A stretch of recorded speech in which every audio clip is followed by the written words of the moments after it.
Do not let things live rent-free in your mind. That is the topic of today. I recently got reminded just how much I have successfully been able to get rid of a lot of this stuff.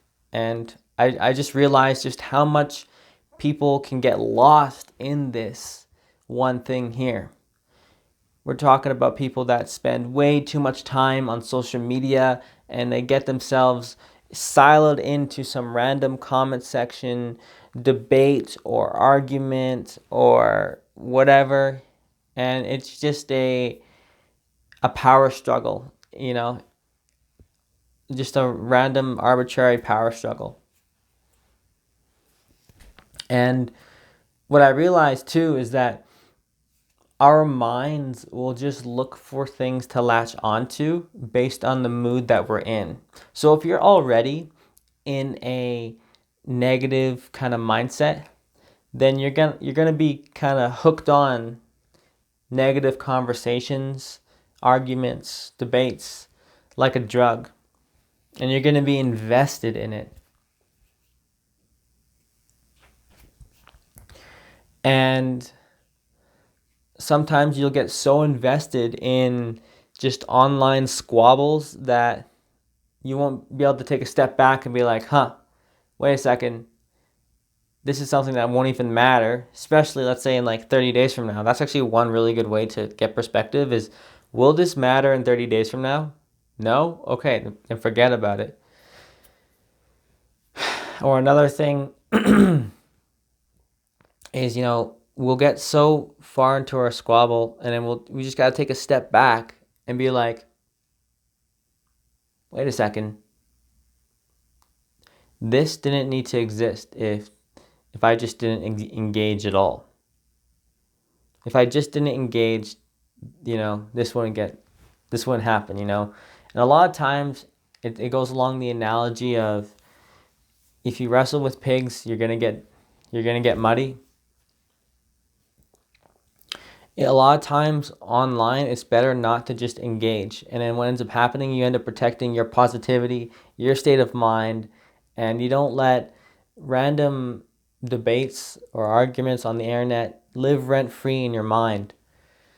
And I feel like that's a huge trap a lot of people fall into, if not directly, through proxy, by focusing on what new gossip or whatever trendy thing a tabloid magazine is talking about that is emotionally triggering, even if it's something like, whatever new war is going on, to not let your mind get saturated in that, or to not let your mind get saturated in hating someone. Everyone loves a person to hate. Everyone loves to find a common enemy. And, to hop on that bandwagon and to like consume all the content, giving you all the info and the gossip on this, on the negativity on this person. And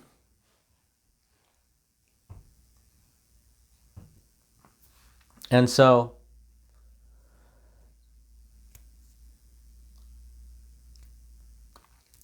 I've definitely noticed that I need to take a reassessment in just all of my online activities altogether and just see, okay, what do I have to just take a step back from? Because a lot of online activity, let's be honest, is just a bunch of distraction that doesn't need to occur. And if that means cutting out using certain platforms altogether, then all the better. You just eliminated,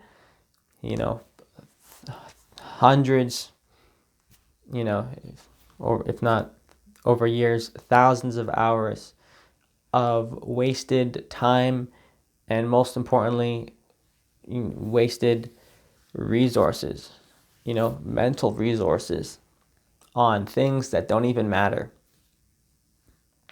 If you're out here focusing on wearing the same clothes every day, to optimize your decision-making process and to put as little tax on your mind as possible such that you can focus your mind mostly on what's important, this is one of them.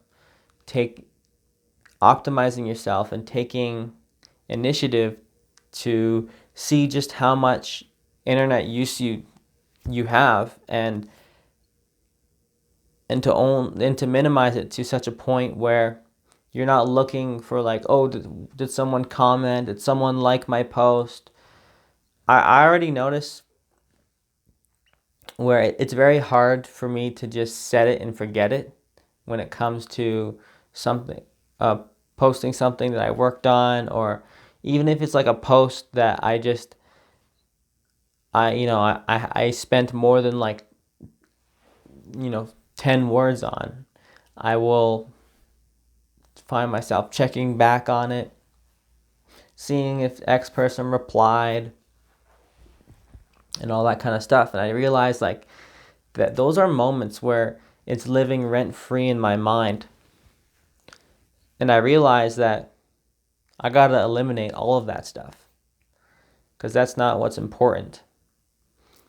And it's interesting too, because your mind will find new ways to distract itself in sneaky ways, and also new things are coming online in new forms, new sources of social media in new packaging that seems like, oh, this is like a non-distracted kind of some form of social media, and then lo and behold, you're distracted as hell. So what I find interesting about that, for example,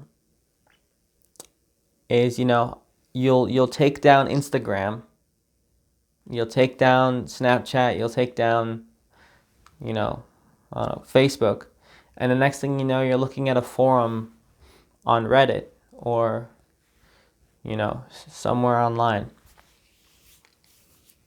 or you take down all this stuff, and next thing you know, you're looking at Discord or whatever. And initially, you were under the presupposition that you're under the assumption that this was going to be a focused kind of area. You're not going to get distracted from it. And then, lo and behold, because you're around people, you're going to engage in a couple distractions here and there. And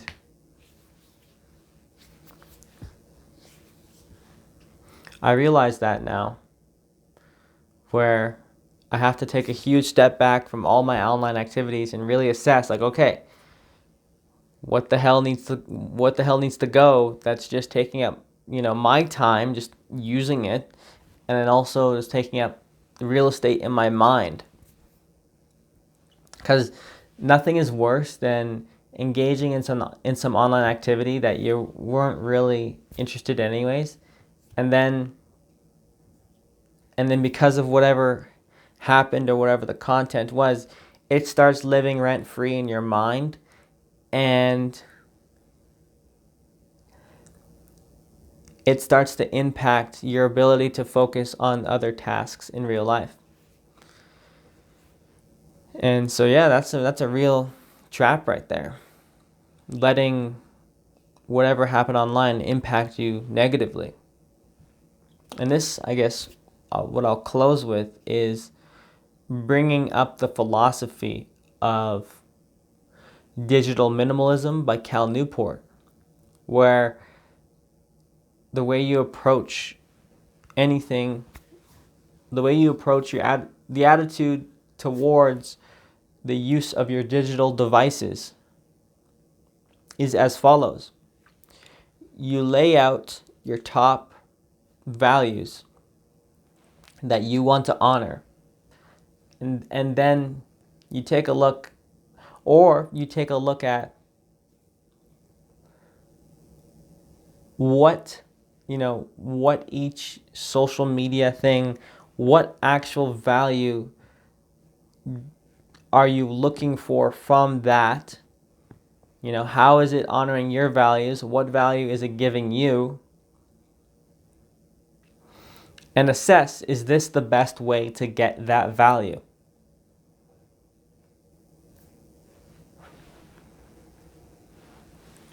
And that's going to be extremely useful, because you may realize that, okay, I'm not actually getting a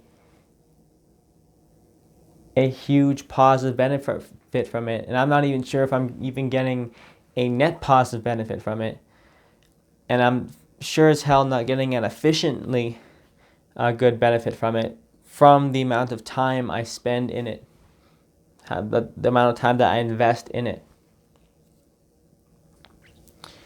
And that's something really interesting to become aware of. And I got to remind myself that, where it's like, okay, well, take every activity that you do, namely, we're going to focus on the online ones, but really any activity, and be like, okay, what value, what goal or whatever is this supporting? Okay? And then ask yourself, is this the best way to support your goal or to support your value?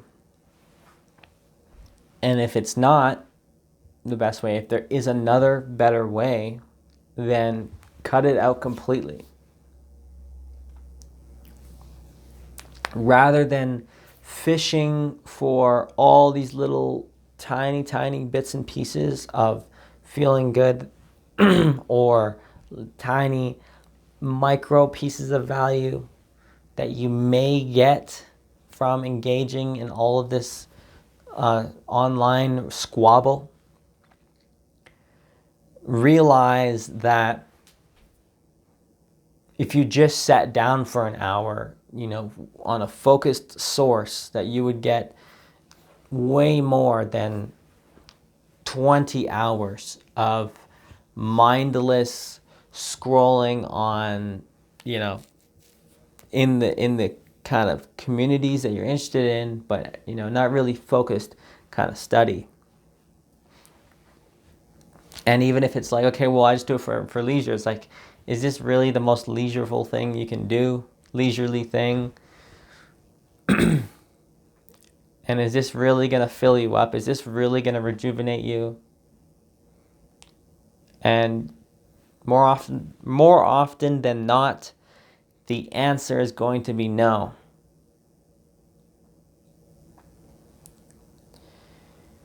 So,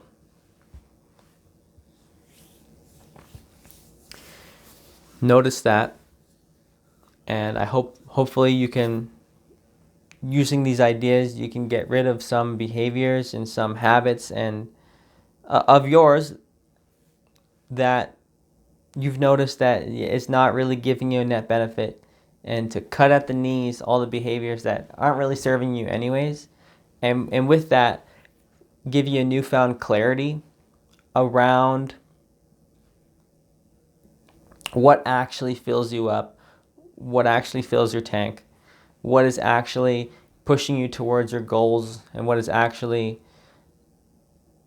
giving you reprieve, giving you rest and reprieve, and what is actually making you feel good, like a full net positive, and that's efficient based on the amount of time that you invest. So with that, I'd like to thank you for watching, and I will see you in the next one.